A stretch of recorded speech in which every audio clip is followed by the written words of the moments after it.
after the long break between the finale and now. And as you can tell, I'm not alone this time. This is. Hi guys, I'm Rachel. All right. Well, want to tell them a little about yourselves, or? I asked you if you were gonna introduce me, and you just started to say. Oh my god! All right. Well, this is Rachel, and she likes Flash too. Clearly, based on her sweatshirt. All right. So we're just going to talk about our thoughts on tonight's episode. The season premiere, which I've been looking forward to for weeks and weeks and weeks, especially given the whole Jay Garrick thing and Earth 2 and Zoom and everything going into the season. So I just wanted to go in and start off with our general thoughts on the season thus far and how season 1 was. All right, so I'm going to go ahead and talk about what I thought worked best in season 1, talk about some of the issues I've had. So right out of the gate, Grant Gustin to me was just an amazing choice for the Flash. Especially after seeing him in the first second season of Arrow, so this like subtle introduction and ultimately him getting his powers at the end of his little arc in Arrow. I was really excited for him to finally get his own show, and of course I was kind of nervous considering I didn't really watch Glee or anything he's really been in. But he just captures everything that I would want to see in live action Barry Allen. I mean, of course, he's not like the most muscular or the most attractive, or he doesn't look exactly like the comic book version of Barry Allen. But I feel like that doesn't necessarily matter as long as he does justice to the character, and I think he really has. And especially seeing his character growth over the season and seeing how he interacts with his family members as well as Cisco and Caitlin, and just everything about Barry Allen as a character and Grant Gustin's portrayal of him, I really love. So Rachel, what stands out to you from season 1? Well, going into it, I didn't really know what to expect because I've never read the comics or any comics for that matter. But I did watch Grant Gustin on Glee, and he was adorable, this little nerdy kid. So that's what everyone said. Yeah. So him being nerdy on the Flash was pretty cool because he's not like somebody you'd expect to be a superhero, and that was kind of my issue because he didn't, like I said, he just didn't really look like Flash to me. I don't know, because he's too really skinny and she looked really dorky, That's what makes this so. No, I know, that's what makes it cool. You wouldn't think this dorky kid is out saving exactly, lives, yeah. And he is. And especially in that first episode when he's lightning gave me abs, Yeah. But yeah, I don't know. I really liked it as a show. It just you fall in love with every character, and I mean I'm not a big fan of Iris, but oh Lord, we'll get into that a little later. But is really really dorky and adorable, and they all have their own their own what they bring to the table. So yeah. Okay. Well, yeah, kind of going off on what you said, everyone in the show brings something to the table. One of my favorite characters, other than Barry, of course, is Cisco. And he was a character who, when I first saw him in Arrow and then the first few episodes of Flash, I didn't really care for him at all. I mean, his jokes, at least at the time, weren't written very well, and he just kind of seemed like a throwaway character. And the same thing with Caitlin, not that she was really funny, but I don't know, I just feel like it took a while for the writers and the actors as well to find their balance of what works with this character and what doesn't. So to see the progression, at least for me, seeing Cisco go from this somewhat annoying character to basically just being the character that I look forward to most, other than Barry in every episode, to me that just makes the show so much more watchable. Considering when I first heard that vibe or the character of Cisco was going to be in the show, I had a certain idea of who that was going to be, because Vibe in the comics is kind of a little more suave, a little more I don't know, he's a little more smooth than Cisco is in the show. And Cisco, I love Cisco, and he's just one of my favorite characters. So going off into the episode itself, my big thing is I wanted to know what happened after the Singularity, because of course the finale ends with Barry going up to Singularity, and that's it. And the episode starts 6 months later, and at first that really bothered me, because I wanted to see immediately what happens. And of course, a few minutes in, they show the flashback of Ronnie going up in there, presumably dying, but I don't believe that at all. So that was a big thing for me, seeing that flashback, because again, that's what I wanted to see. Adam Smasher.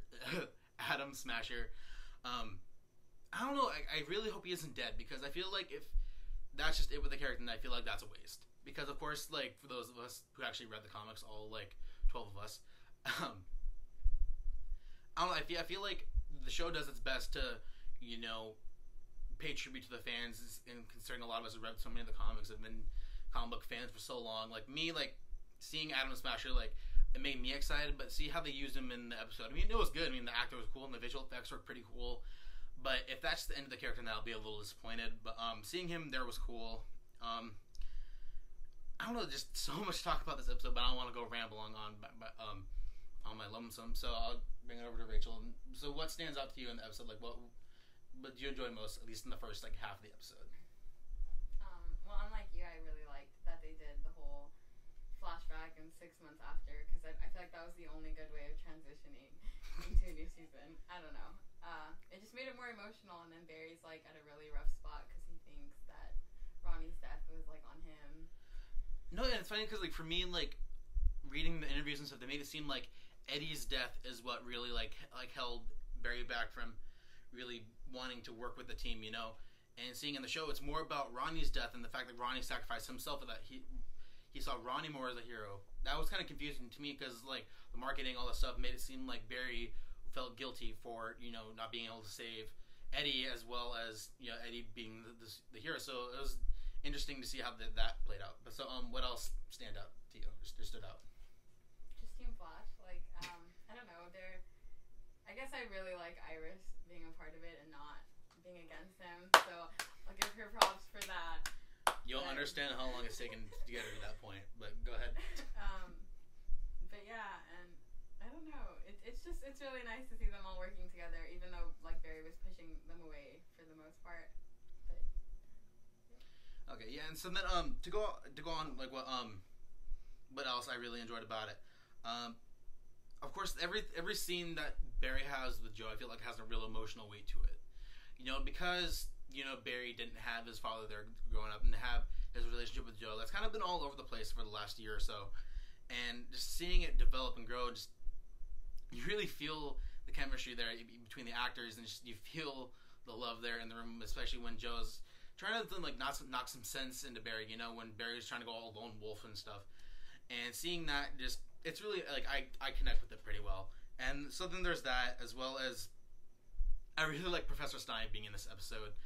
Because I mean, most of us know he's going to be on Legends of Tomorrow with Firestorm and all that. So it's nice seeing him still here in Flash and helping being part of Team Flash, and even him naming Atom Smash and Cisco hugging him. I thought that was adorable, and that was just really funny.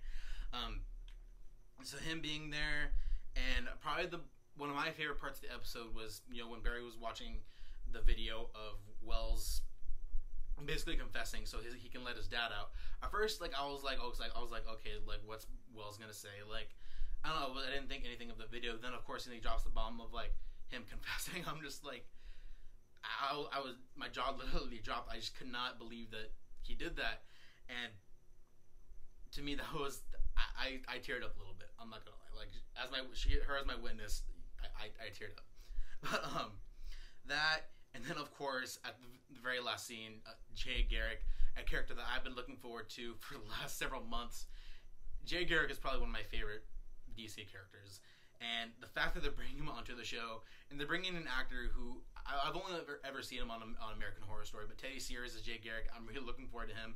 And the fact that, like in the episode, they're talking about how they just upgrade their security so no one can just walks in, and then Jay Garrick just walks in, like, all nonchalantly. But so those are the things that I really liked about it. So is there anything else that you wanted to go off of, or? Are we still talking about things we like? Yes, we still. Okay. I thought it was cute when Barry's dad got released. The whole 2 minutes he was like there. Free. Yeah. But yeah. All right, so I guess for that we can start segueing into things we didn't like. And for me, this episode, I liked the episode a lot, but there's only a couple of things that I really had problems with.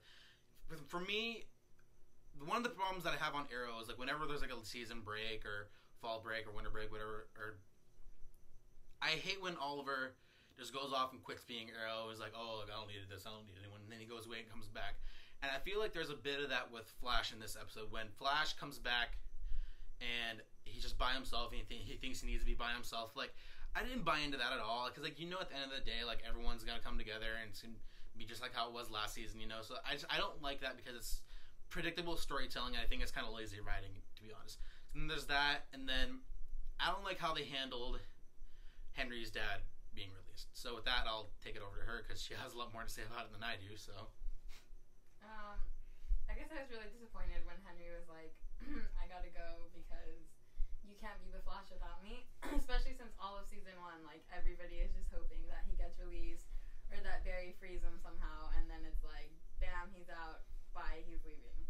So that was yeah, I don't really understand sad. why they're doing that. Like, especially with him being such a pivotal character, especially in Barry's life. Like, why would they just, like, oh, I'm gone. Like, see you later. Like, that just, I don't know. I feel like they're wasting the character. It's just like, be like, oh, be here when you need me. More like when the writers feel like it's convenient for them, but whatever. But yeah, overall, I really liked the episode. Yeah, I had some problems, some writing issues, but other than that, I really liked the episode. I'm really glad that the team's back together. I'm really glad that Iris is on the team.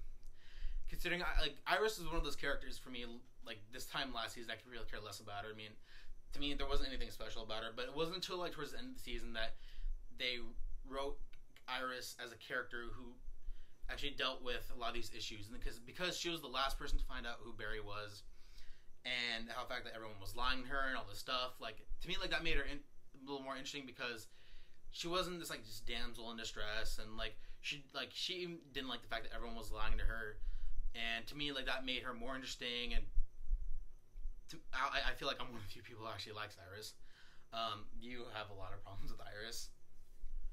No, that's like a 10-minute discussion. Oh my god. Okay, come on, at least, like, let them know, like, I don't know. I don't really like her as a character. person. Yeah, and she was just like. It's more of, like, your issue with, like, the fact that, like, she was talking to Flash and being with Eddie, right? Well, yeah, and then for like a moment she was like, I don't know. I just don't. She just did not click with me. But I guess now that she's like for Flash and whatever. She's not dating anyone. Okay. Yeah. Yeah, because I feel like that's where this season, like, it'll be nice to see, her and Barry, kind of take a break from each other, like, romantically, even though they are still best friends. Just nice for them to both just not focus on love interest, because that's one of my big problems with last season. I hate love triangles so much. That's why I didn't like when they brought in Linda. I mean, Linda Park was a cool character and everything, but I feel like they only brought her in just to service Barry Allen and his stupid ass love triangle with Iris. But is there anything else you can think of that you want to talk about, or that pretty much it? Yeah. All right, so I think that'll be it. So yeah, so until next week, guys. Have a good one.